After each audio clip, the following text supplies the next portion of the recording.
I'm so happy to see so many familiar faces. Like you are back, that means that you somehow like the content. Me too, as well. So today will be very interesting topic actually, I think, because we all underestimate the power of branding, and power of brand strategy, the communication, and sometimes we are so concentrated on the building of the product that we forget these details that make the product unique. It's very important to pay attention on things like tone of voice, like archetype of your brand, what is the pain points of your users, and how to understand your users, like how to put yourself in your user's shoes. And today we'll be talking about all these the stuff about all these tools that I do use as a designer, as a brand strategist. Most of you, I think, knows me already, and most of you have been to our first in-person meetup in Tbilisi last month. And today I decided to do it more informative and more focused on branding part, and communication. So for those who don't know me, I'm Maria. I'm a founder of Web3 Women Space, a brand strategist, UI UX designer. I really do love organizing events, and I work with brands to develop their brands, and with the persons to develop their personal brands. So besides that, I founded like a jewelry brand that is also focused on women, a beauty salon that is for women mostly, and I'm a part of Women in Tech in Georgia community, and I have the network of UX designers. Actually, it started very interesting because I started to be interested in UX techniques and how user experience can improve the product while being a graphic designer and digital media creator. And I started my community. I was learning and I was sharing what I have learned. And with this in my mind, somehow I built a very big community, the network of international people like UX designers, graphic designers, people who want to switch to the UX. And actually the same happened with the women, Web3 Women Space. And I always say that we build really good brands when we do what we love. So, and this is a very important point. So today we will be focused on motivation, like our motivation as person and our motivation in career. These two, this work-life balance always should align. Your visions should align with the product's vision you are working on. It doesn't matter, is it your product or you are like employee at the company. But you should somehow like to feel this sense of fulfillment. You should align with the goals of the company, and company should be aligned with your goals. We will talk about the brand diversification. What does it mean? Like why one brands are more expensive and people do love them, and why other brands are just in the shade. We'll talk and how to achieve point B, right? So we all want to be brands that people love and to be desirable brands who stand out on the market. We will talk a bit about brand identity, from what consists brand identity. It's not only about your slogan or your logo or like typography or let's say color palette, etc. It's much more and much deeper. Like really strong brands, they are trendsetters and they set trends on the market. So this is very important to achieve this stage. We'll talk about archetypes, what archetypes means and how to understand which one is yours, and what people will be attracted by the archetype you are applying to your brand. We'll talk about tone of voice and voice of brand, how these two are different and what they can do for your brand, how to go to point B and what is the actually point B is. And touch points is very important, like each interaction of the user, it is visible or invisible. This is a touch point, and your brand should have at least 20 touch points, and we will discuss which ones are like the most important, which ones can be diversified, etc. And the Disney strategy is very interesting strategy that can help you to look at your brand from different perspectives. So let's start. And first, we need to understand what is our motivation. I made it very simple. So our motivation consists of what and why, right? So what is our mission and what we want to do, and the why is why are we doing that? Usually, vision is a long term. When we think about vision, we think about us or we think about our brands in 10 years of perspective, in 20 years of perspective. And our mission is like consists of the steps what we are doing to achieve our why, to achieve our vision.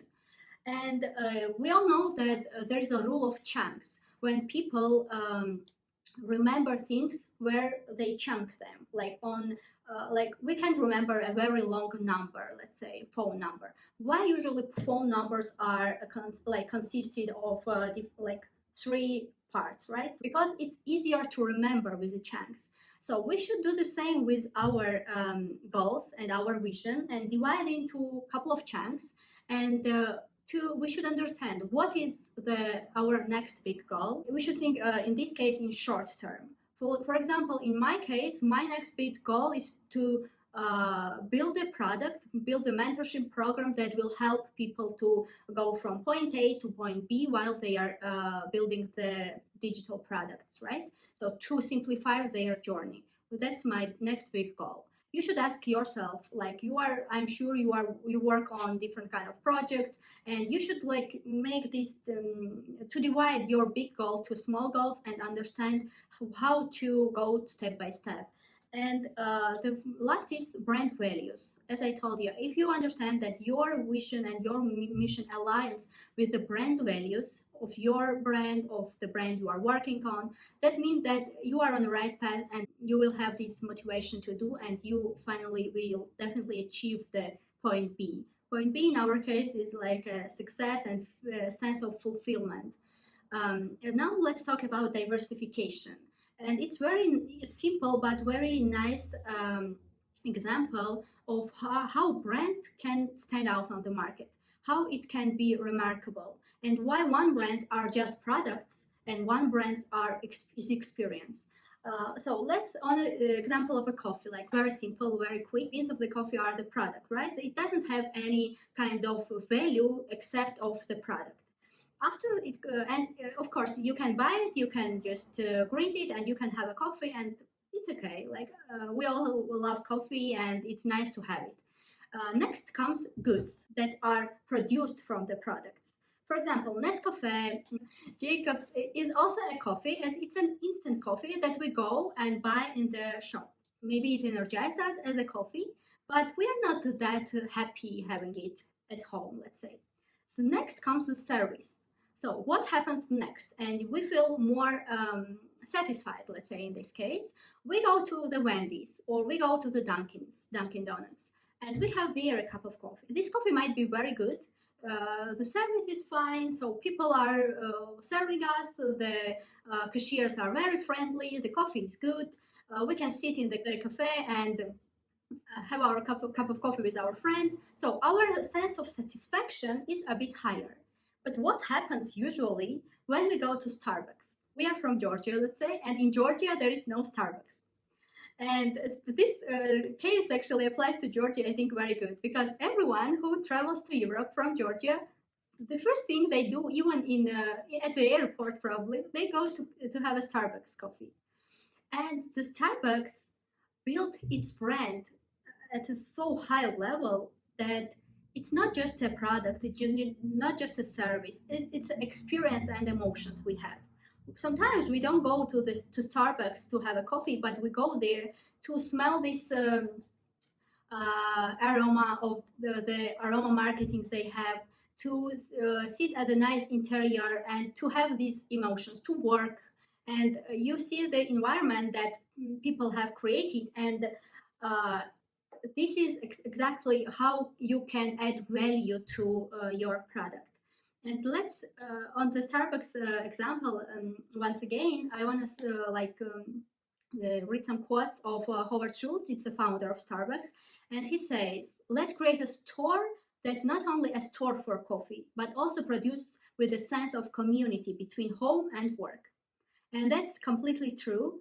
And one more, like Starbucks has a role and a meaning relationship with people that is not only about coffee, and that's also true. So in today's life, it's so difficult to surprise us that people and brands should stand out, shouldn't should come out with extraordinary ideas to surprise us, to make us feel something. Because um, the more products and brands and digital products are on the market, the more difficult it is for users to find you, to find the right fit, to find the right company, right people, and right community even. And we always should remember that Howard Schultz have been turned down by banks 242 times. So we should not give up. This should be a reminder for us. And now this brand is one amongst the leaders in the Web3 industry as well, because they are launching Starbucks Odyssey.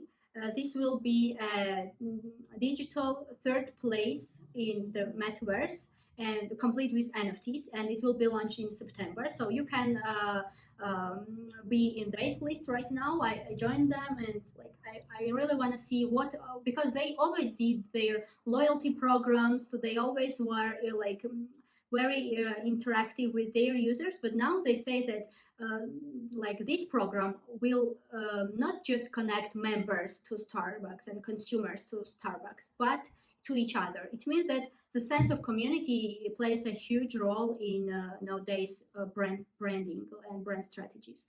And let's talk about what makes brand recognizable. I'm sure we all know all of these taglines of the famous brands. You can actually tell me which one, for example, is Think Different. Who is the brand behind this tagline?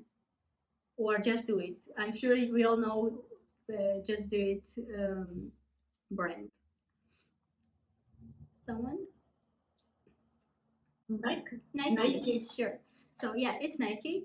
And Think Different is Apple. And it really resonates with the brand, I think, because Apple created the brand, and it always makes the emphasis on this, that we create brand for creative people, and creative people, they think different. The taste of feeling, it's Coca-Cola, and quality is remembered long after price is forgotten. And this is one of the very luxurious fashion brand. This is Gucci, and Gucci is a brand that is overpriced, but people still love it. People still make are in a waiting list to purchase their goods, etc. So that means that what your brand says, what the values it have, how it communicates its product, how it communicates with the user, and what people feel when they interact. This makes the whole entire picture of your brand. Have you heard about archetypes of brand? Each brand has archetype. And while building the brand, like at the ideation stage of the brand development, let's say you have an idea of building the brand, you should definitely know what the archetype is your brand. And in branding, there is 12 archetypes. That means the characteristics of your brand. And each of them are answering the need of particular group of users, group of customers, and people's needs, let's say. And if you can see the creator, innocent, sage, explorer, for example, let's say the brand Visa and IKEA, right? So it is under the section everyman, so everyone needs it, right? And it's belonging. So IKEA sells the sense of belonging, for example. If we talk about the Apple, as we said before, it's magician. So they do the magic, and sometimes it's really like this. If we talk about Diesel or Harley Davidson, it's outlaw. They don't follow the rules. The liberalization is their key trait, etc. Your brand can consist of 4 or 5 archetypes. You just should give your brand this characteristic to understand afterwards who is that people who will love your brand. Because usually when your brand, let's say, is outlaw, the people who don't follow the rules, who are rebellious, this is your target audience. So you should know this. For example, if your brand is caregiver, right? If it's like a Johnson and Johnson, UNICEF, You should understand what tone of voice you should use, like how you should communicate, in which manner you should communicate with your users. So this is very important to know, and there is no brand strategy, there is no like brand development without understanding at what category do you belong. And Jeff Bezos, the founder of Amazon, said, "Your brand is what people say about you when you are not in the room." Uh, and as each brand should have archetypes, the same way each brand should have voice of brand and tone of voice. Sometimes people like mix of like this two, and they think that one tone of voice is the same that a voice of brand, but no. Like voice of brand describes your product's personality in general. It's constant and it's unchanging. It describes you as a person, as a brand, as a product. But tone of voice can be different. It depends on a different situation. It's our emotion that is applied to our personality.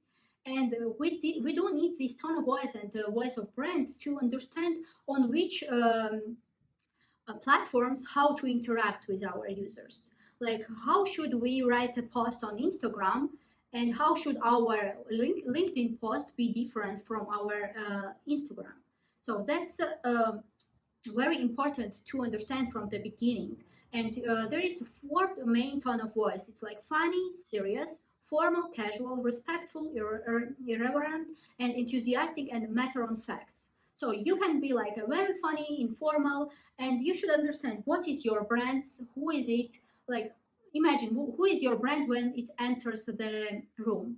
Imagine that your brand is a person and it enters the room, and how it will look like, what colors it will wear. There's this like another thing about psychology of color in branding as well.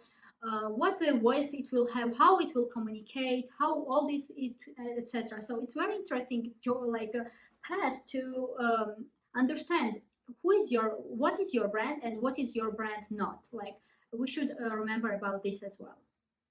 The next very interesting thing is touch points. Touch points is an interaction of people with your product. The people might not be your customers yet. So, and these touch points are very important in case of the journey of the people from stranger to how to become your customer. And in marketing, there is a rule of 7 interactions. And with 7 interaction, people like the stranger becomes familiar with your product. And at the seven point interaction, he or she is ready to buy. He or she is ready to use it. And there is digital touch points such websites, such like social media, email marketing, etc.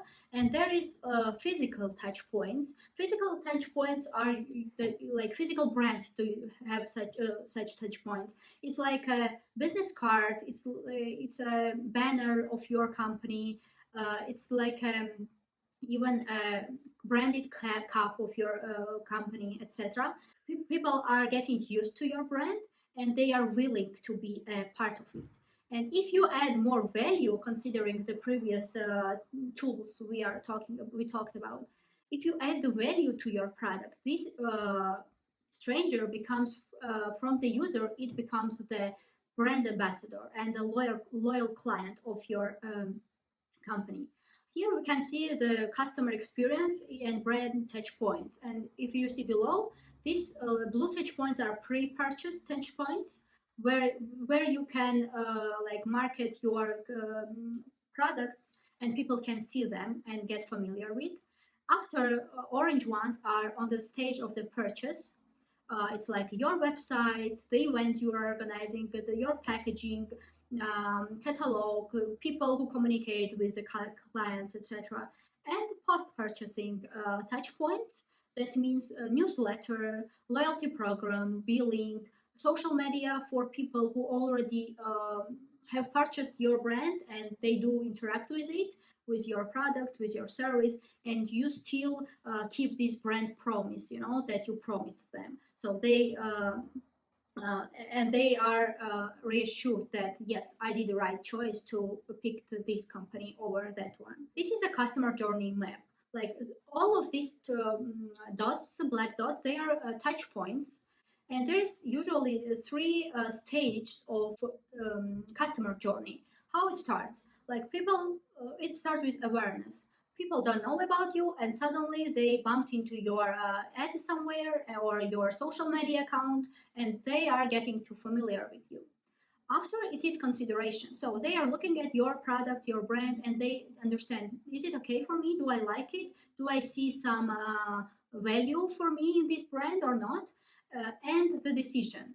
Here is a very important step where your potential client, potential customer makes the decision. Does the value of the customer resonates with your brand? Does your brand solve the problem of your customer or not? And like all the funnel of your brand strategy should be built in the way that people who start at the beginning, like their journey, their customer journey journey should be seamless. It should be very soft, very smooth. They shouldn't be any pitfalls, or like you should understand your user. Like you should put yourself in your user's shoes. I think it's pretty interesting and pretty useful, especially if you make notes and if you see, like, start using these tools for your projects. It doesn't matter, is it a digital product? Is it a digital avatar in the real world? Is it a fashion brand? Or it is a community? These tools can be applied to everything, even on your personality, to understand yourself better and to understand afterwards what to create. So we talked about the customer journey, we talked about archetypes, we talked about touch points in the brand.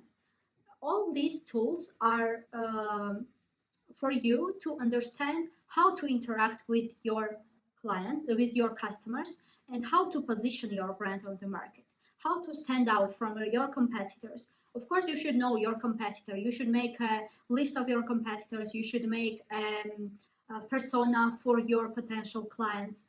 Like there is another tool, we will be talk about this maybe next time. It calls persona, and it helps you to understand the psychotype of your customer. And talking about customer needs, like every customer journey starts with the customer need, right? So when we look for something, that means that we are in need of something. So if we are looking for the beauty salon, that means that we need to have a manicure to go to the beauty salon. So it's our need. And there is two types of needs usually. For example, first is the person doesn't yet know he needs something. And here your strong brand can tell people with the brand positioning that you need it. So this is a latent need. And the second one is concrete need.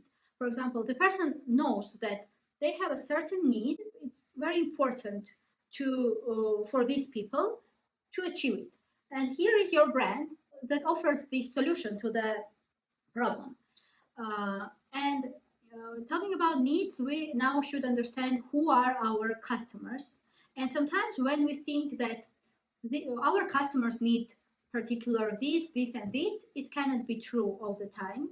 Sometimes our customers are completely different. They have completely different problems. They live completely different lifestyle. And like we all see, look at things from our perspective, but we shouldn't forget about the customers. Usually there is 5 types of customer in customer journey map who are unaware and they don't realize they have this need or the problem they want to solve. The second is problem aware. They do know that they have a problem, but they don't know how to solve it. The third is, I think usually I am the third one, that solution aware, that we do know that we need this solution to this problem, but how should we achieve it? Like, how should we come to this solution? And they don't know you as a brand. So in this case, you as a brand with this customer journey map and touch points should show these people that I'm here. You can find the solution by coming to us and we will solve it. So This is a very common type of the customers. And there is a product-aware customers that are familiar with your product, but they haven't bought it yet. Like they have not used your application yet. They have not joined your seminar yet. They have not wear your, let's say, fashion brand yet. But they know that you are on the market, that you exist. And the most aware, the next step is your brand ambassadors who use your brand, who monitor your brand, who knows that your brand values and their values are very aligned. And in most cases, we should exceed the expectation of our customers. Like we should understand what do they need and try to give them more. And exactly this makes this unique customer experience. To exceed the customer expectation is very important. Like at any stage, if you are like, are you a big brand or are you a small brand entering the market? Like you should keep this quality all the time. There is a Disney creative strategy, and we all know that Walt Disney Company and their vision, their brand identity is very strong for over 70 years probably. And why they call it Disney strategy? Because they usually, while building some kind of activities, products, it doesn't matter, movies, cartoons, they do concentrate on three topics, three group of people, like dreamers, realists, and critics. And these three type of personas actually live in us as well. And we sometimes we are dreamers and we can like unlock our full potential, do like imagine everything, imagine unimaginable solutions.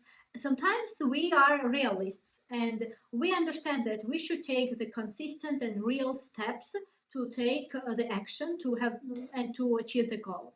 And sometimes we are critics. The critic is very important as well. Sometimes like dreamer's dream cannot be achievable, and here come critic and he tells you, okay, now here we should adjust this brand strategy or adjust your steps to achieve this. So this is very interesting strategy to do in group of people, and to divide 3 by 3, for example, and to like asking these particular questions will bring you new answers to your brand. So this is one of my favorite strategies, by the way. So the strong brand. Let's say we are building a brand from point A. We are at the beginning. Like think about your brand. Think about the brand you work at. What you need to achieve in point B, and how your brand should look like in point B. That is desirable. That is a love mark. That people choose your brand over another. Like why it happens. So it happens in the situation when your products drive innovations, and like only innovator and trendsetter brands have this close attention on the market. Like think about the brand that you all use on a daily basis. Like what the application do you use on a daily basis? Why do you use them? Because they provide the best user experience, because they simplify your life day, like everyday life. And if customers can describe your brand very easily, like in 3 words, when they know how it solves their problem, they will stay with you. They will, with word of mouth, they will bring new customers, clients, users, and like the strong brands have very loyal customers and who understand the values of brands. And when all this comes together, these all customers like unite in the community. And it exactly how community builds. You should have empathy towards your customers. You should speak their language. You should understand their problems. You should understand how to be the best friend for them. And in this case, the community can be built. At this point, at point B, you think not how to survive on the market and how to compete, but you start thinking about the creative side of your brand, like how to create like special projects, collaborations that are aligned with your brand platform, how to influence the market, how to set the new trends on the market. How do you think the trends are appearing on the market? Some brands that are trend setters that are at point B, they create these trends. And after, people are just applying to the trends on their businesses because they see that it works. But someone at the beginning, someone invented these trends, right? Of course, very important to have this very distinctive like touch points that people can see without seeing your brand. And the more unique it is, the better it is for your brand. It means that people remember it. Now, talking about the market. So, when we build the brand, we know all our strengths, all our weaknesses, we know who our client is. We can uh, concentrate on marketing strategy, on social media, how to market our product, etc. And in Web3, in Web2, it doesn't matter. Like for now, the most popular and the most usable social medias are, talking about Web3, it's Discord and Twitter. We will talk about these two. And the rest comes LinkedIn, Instagram, YouTube, podcast, and newsletters. I'm sure you all are familiar with all of them, but we need to differentiate. We should know to understand how should we communicate on different platforms. Our tone of voice can be different on different platforms. For example, for users on Instagram or on TikTok, you should be more friendly in compared to LinkedIn and Twitter, let's say. On Twitter, Twitter can be very useful for, if you are a Web3 project, if you are launching an NFT campaign, Twitter is a great place to find the new projects, to create a Twitter Spaces, to join a Twitter Spaces, to get familiar with new projects, with people. It's very organically developing right now, and it's a must-have if you are in Web3 space. That like imagine if now in business fields, when we want to find someone, we go to LinkedIn to see their profile. The same applies to Twitter. If in Web3 people and businesses or angel investors want to see your product, they go to Twitter to see who are you. After Twitter, it comes Discord. On Discord, there is a vibe of community. So people who are already familiar with your brand from Twitter, you ask them to join your Discord. And on Discord, there is an ecosystem where users, founders, investors, community members interact with each other. It's very like intimate, close community. So we should understand how to communicate there, how to create channels there. Talking about the LinkedIn, to be honest, my career path started with a LinkedIn, and I have been working on my LinkedIn very seriously during the last 8 months, let's say, and I see how my career like skyrocketed with LinkedIn because I do the right things on LinkedIn. If you are interested in LinkedIn development strategies, we can next time talk about this as well. On Instagram, it's more personalized communication with your community. We all know that Reels are very organic right now, and you can promote yourself through Reels very easily. YouTube is more informative and entertaining content, and it's very good organic reach as well. Podcast is the best thing for partnerships, for distribution of the content, because podcast system gives you this opportunity to distribute your podcast on 12 or more podcast platforms at the same time. You are just uploading one podcast and the platform just distributes it. Of course, you should know how to do it. And newsletters is an amazing thing to keep your loyal clients and to provide the information for your clients about your product, new products, etc. So besides that, there's a lot of marketing campaigns, networking events, articles in other mediums like Medium, Mirror, etc. So we should know what is suitable for your brand and what is the best way to market your product. Actually, things to understand are, we just need to remember that meaningful connections are crucial in everything. Building your community, building your product, building your brand, service, just growing, building your personal brand. Valuable content is essential. Like, it's very important to keep the quality. It doesn't work if you made this funnel, this customer journey worked, you paid attention on this, but they came to your website, they visited website or social media, and there is no valuable content. Of course, people won't stay there.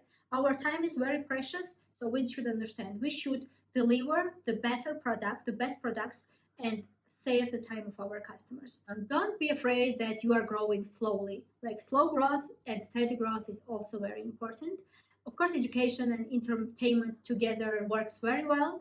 So even when if you are like a very big brand with a formal tone of voice, sometimes entertaining content is also very like crucial. Collaboration with members and community members, like your users, is a key. So you should know your user. You should understand who they are. You should communicate with them, and this is the way how we build the brands. This is why you are here, probably, right? Because of our communication. Because I can somehow provide something to you, some value, and you can provide some value to me, and this collaboration works. You should define what people will get when they are a part of your community or your product. So you should understand what are the values of your product, service, or company, and what you should provide to your clients. And actually, to remember, this is my favorite quote. This is the Theodore Levitt, a professor from Harvard University, and he says that people don't want to buy a quarter-inch drill; they want a quarter-inch hole. So usually, when we buy a drill, that means that we need a hole in our wall, let's say, to put a shelf, right? To hang a shelf. This works with your product as well. You should be concentrated on the result that your customer will get, not on the process, not how he will get it. Maybe you are concentrated on the process while you are building your product, but you should sell the result to your client. Just remember that, and build brand that people will love. That's all. We'll be happy to hear from you, your insights, or your ideas, or maybe we can talk about the products you are building right now and be somehow helpful. Thank you. Yeah, actually, I have a question for you. So I understand the importance of setting values for the product, but maybe you know any like practice how to start, because it's kind of hard to brainstorm what's your values. Like you kind of know, Yes, but it's unconscious, I guess. It's not like you Sure. have them written somewhere or something. Like it's really hard to sit down and really like think about it. Maybe there are some good strategies how to start, how to kind of define them. Exactly. Actually, it's a very interesting question, and there is you mentioned the word define, and it means that you are at this stage. There is a design thinking process that consists of ideation, define of the idea, research, prototype, and iterate, and do it again and again. So you have had the idea. So now you are at define stage, and at define stage, the most important stuff, the most useful tools are the qualitative and quantitative interviews. When you first of all, I haven't mentioned included persona, user persona, in this presentation today, but just I will send it to you for sure. I will send additional materials to our Telegram group for those who want to have it. So you should define your persona. You should create the 3 portraits of your potential clients, and this is a very good tool. It will help you by there are some questions, characteristics of your persona, and by filling them, you will understand a lot of things for potential client first. After, you should do these qualitative and quantitative interviews. It's a part of research process. Without that, you won't be able to understand who your real client is. And you should not find ideal person for these interviews. Just pick up 10 random people. I'm sure if we post it on our community, someone will be interested and will agree to do this interview with you. It's a very interesting process, and by asking right questions that are also on the list in this technique, you will understand maybe what I was thinking about. It's not true. Maybe I should rethink it and change some concept. So at this stage, like the persona, qualitative and quantitative interviews, and empathy map also is very important. There is also a rule of 5 whys where we ask 5 times why to go to the root answer. So all these techniques are very interesting. Yes, actually, I have one question. First of all, I want to thank you for this beautiful presentation because it was really the key things about branding. So it was very useful and very interesting to listen about everything today. So my question is about rebranding. Can you, for example, tell us something from your experience or anybody in this chat? For example, because I think that rebranding is always more challenging part because building brand from zero is more easily in my opinion because everything is up to you. You're building something from zero and you can create everything. You don't have barriers. But when you have old brand and then especially when you have negative audience misunderstandings with old audience and then you need to rebrand it and offer something new and build communication in a new way, it's always challenging. So do you have something in your career previously? And it will be interesting to hear how you made rebranding, for example. Amazing, great question, Nini. Thank you. And yeah, rebranding is much more difficult from building the brand from scratch.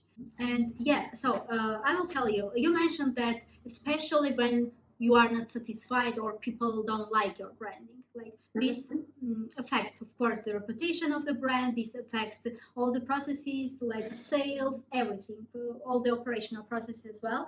And I would say why this happens. Usually this happens because at the beginning, when we are so concentrated on building the product, we think that branding doesn't matter that much. We think that I will order a logo for just $100 and that's all, that's branding. And that's a problem. Some brands are just logos, they are not brands. They are not, they don't have this value behind the brands, or they might have this value, but they don't know how to communicate this value, how to visualize and how to market themselves. So in this case, what you should need, you should, exactly as I told to Natalia, you should rethink the process. You should just forget about everything you have done.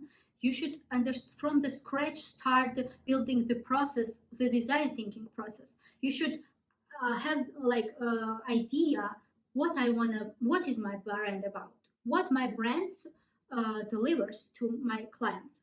Who are my clients? You should understand who your client is, because sometimes after like some time, for example, I have built a brand 6 years ago. Now everything is changed. The trends are different. People are more progressive. The market is different. A lot of new competitors. Maybe I wanna go to international market. So you should start think from the scratch and start building all these processes, keeping in mind the old mistakes. It's very important to understand your mistakes, and in this case, I would recommend to do this research phase very intensively to understand what. For example, if in new brand, people can say what they don't like. In a rebranding, people can say your potential users, even existing clients. It's also very useful to have the interviews and to have the research phase with your existing clients, and to ask them to be very clear, very honest about the things they don't like. So, and like to build step by step using all these techniques. Of course, like to pay a very close look and attention to visual identity of your brand, to think long term. If you want to go to international market, what type of brand strategy, what archetype is in a high demand? You know, even colors, even psychology of color is differs by the country. For example, in China, there is completely different psychology of colors rather than in Georgia. In Georgia, there are different, completely different tone of voice rather than in the US, right? So you should adapt. Like you should adapt your brands to the current needs of the customers. That's all. Like understand your mistakes, understand who your current customers are and who you want to attract, and just start building from scratch. Yeah, I think this is Absolutely. a bit Thank long, you but very much. true answer. Yeah. Yes, thank you. Thank you for your question. Thank you so much. Actually, these last few weeks, I'm going through a lot of brandings and like the tone of voice and like all the visuals or like and how to communicate a message because we're having a lot of values there, and sometimes like I have to make sure that it's not too much of communication from a brand because sometimes there are, as you said, and I really like it that some brands are just logos and that's it. Yes. Even though very well done. But sometimes you have a lot of things to communicate and you don't want to overwhelm people either. So do you want me to just give a small introduction on like what I'm doing or yes, or you anything can else? actually. Basically, I'm starting a lingerie company. And the whole idea came when I was watching the YouTube channel about the fabrics, about the labors in China, in some countries, like how they're treating the people that they're sewing in fast fashion and especially ultra fast fashions. And the founder of this company is Brain, and we are having like some values behind that too. We donate the 20% of our sales to Ukrainian widows from this war. And so there are so many things happening. It's like the conscious consumerism and like make your purchase have meaning and like not just going to, I don't know, like H&M or like, for example, I was just seeing some underwear from H&M for like 40 gel, 3 of them, and I was like, okay, so I'm just gonna go to the shop and buy this, and where does the money go? Who are the people behind it? So it's just like it doesn't have any certain meaning in my purchase there. Exactly. Yeah. Yeah, I really liked. So I really liked you mentioned that conscious consumerism. Let's say when we know what we buy, where we are eco-friendly, and especially when you put such a huge meaning behind your brand that is helping people, that is social project. So I mean, all these values makes your brand like to stand out, and especially with eco-friendly and sustainability goals right now, what our ecosystem worldwide is facing, I think brands such as this one should really be in high demand. Conscious for shopping, actually, eco shopping is very important. And there is a very interesting brand. Maybe you will be interested in, or maybe you know Pangaea. So this is Pangaea brand, one of the first and one of the best brands, fashion brands on the market. The brand, like the clothing is very simple, but the idea behind the brand is just it blows my mind because sustainability is the key for them. Like at the first place they bring sustainability, they show the process. Like, look, Pangaea is a material science company bringing problem-solving innovations to the world through premium lifestyle products and experiences. They have an amazing mission and vision. They are ambassadors of positive future, let's say, and their goal to be like very sustainable, etc. So you can just have a look at it. It's great example how brands should position themselves. That's really amazing. Yeah, they use these innovative materials. They have their own Pangaea hub and lab for innovative people. I mean, you should communicate this way. You should give this value to what you have. If it's underwear, if it's a swimwear, as you told me, your target is also mostly females, like conscious females who do care about the ecosystem, sustainability. You can even collaborate afterwards with sustainable campaigns. For example, in June there is a sustainability week worldwide. So all these touch points that you might create from your brand, they can communicate and they can really give you an advantage, like on the market. So yeah, I'm sure. Yeah, because I really like a lot of practices in general in eco-friendly.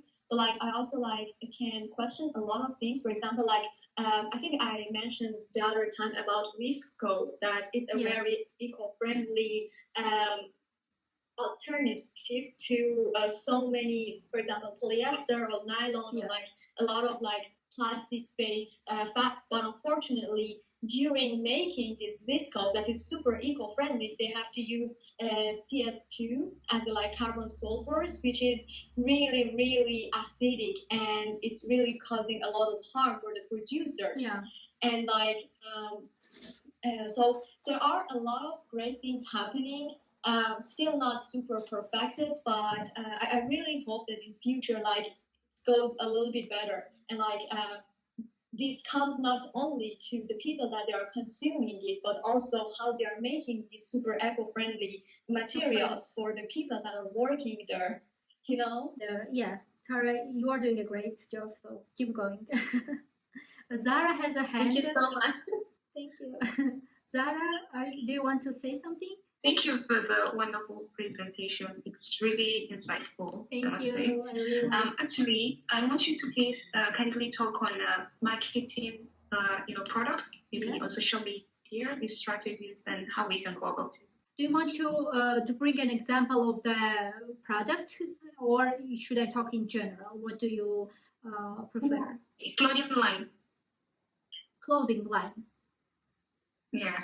Okay. So it's pretty similar to Tara's swimwear line. So clothing line is pretty much the same. I mentioned all these tools for you to develop the strong brand, right? So imagine that you already have this strong brand, clothing brand, that provides some values. Like in Tara's case, it's a sustainable brand that saves our ecosystem, that is not harmful, you should let's take Tara's example then, because it's more specific. So it is very clear, and it's very interesting to build a marketing strategy about this brand. So what we as a brand team, should do in this case. So we have done, let's go through this very quickly. Just a second. Here. So here was all the points. We know what is our mission, and we know what is our vision, right? So we know what we do. We do sustainable brand, and why we do. We do it to keep eco-friendly, to support eco-friendly lifestyle, to increase awareness of sustainability in society, and for whom we are doing it. We are doing it for people. I will show you one thing. Look, five types of customers. We have it, right? We have 5 types of customers. We do our sustainable brand, and we have all these types, like on the market, like in the environment. These clients exist. They don't realize they have a problem. Like these clients, they don't realize that there is a sustainability problem in the world, because they just buy the clothes they do like, or maybe that are less, not that pricey, or they just don't care about ecosystem. The second type of the customer is they know that this problem exists, but they still don't care. They prefer something beautiful and less costly to something beautiful and sustainable, because they are not that empathetic and they don't care. There is another one, solution-aware clients, right? They want some kind of product. I mean, they know that there is a problem, and they do want to buy sustainable clothing, but they don't know that you exist. And here goes marketing. Here, where people don't know about the problem, you should, as a brand, you should build your marketing strategy the way so people should get to know this problem. You should deliver this problem. You should communicate this problem on your marketing, on your social media channels. Like there is a main brand, and there is like a sub brand of your brand. If your main brand is a clothing for females, let's say, your sub brand is sustainability. Your sub brand is conscious shopping. Your sub brand is eco-living, let's say. And on your marketing strategies, there shouldn't be only the marketing of your clothing, but there should be the case studies of UN, United Nations sustainability goals. That's just an example, right? And you should communicate in your marketing strategy these messages. And you should give your users this smoothly knowledge, seamless knowledge, and turn strangers to your customers. So this is one marketing strategy. If you want me to be more specific, I will tell you the thing that you should package all your channels that we talked about, right? You should understand what are the touch points. So what kind of touch points should your brand have? Yes. We're talking about it in a very practical way. What is the more visible touch point? Your logo, right? Your tagline. What is your message? Your brand, voice of the brand, and the tone of voice. Also, this is a touch brand. So all of this is marketing strategy. Practically, what I've talked about today, this is all our marketing strategies, and without them, you can't build the picture, the entire ecosystem of your brand. And what are visible and invisible touch points? Invisible might be your, let's say, you should partner with different companies, ambassadors, and campaigns that deliver the same message and that are at the same page as you. And you should partner with them, and they should become your ambassadors to support you as a brand. This is invisible touch points. So when someone is telling, it's a word of mouth, right? Yeah, right. Someone is telling about, to the society about your brand, and to achieve this stage, you should go through all these strategies. You should do a lot of research to understand, for example. And this is exactly the point B. Just keep in mind this list. Just screenshot it, take a photo, and keep in mind all these points. That product should drive innovations, and only then it will will have attention. It should be a trendsetter. If you are a clothing brand, now there are millions clothing brands, right? You should think, how should you stand out?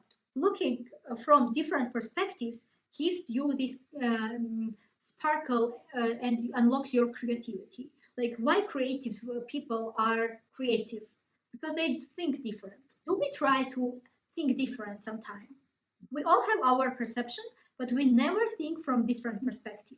And there are people who think different and try to be more diverse and try to build marketing strategies from this point, from being not as everyone else is. So I still didn't answer your question about the clear strategies, but the strategies are the following: just to know your customer, know how to communicate, use all these physical and digital touch points. Digital touch points are social media, newsletters, website.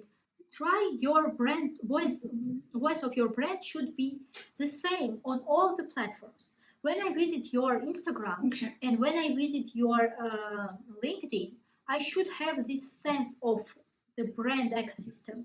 It shouldn't be different on different platforms. The tone of voice can be different because the audience is different on different platforms. But as I told, people should know that it's you, it's your brand, even if your logo is not there. They shouldn't, even if your logo is not on your clothing, people should understand, okay, that's Tara's brand. I don't know what will be the name, but just keep this in mind. Be unique and solve problem of the users. Always keep in mind when people want to buy a solution to the problem. They want to buy a result. They don't need your drill. They need a hole to finally hang this shelf.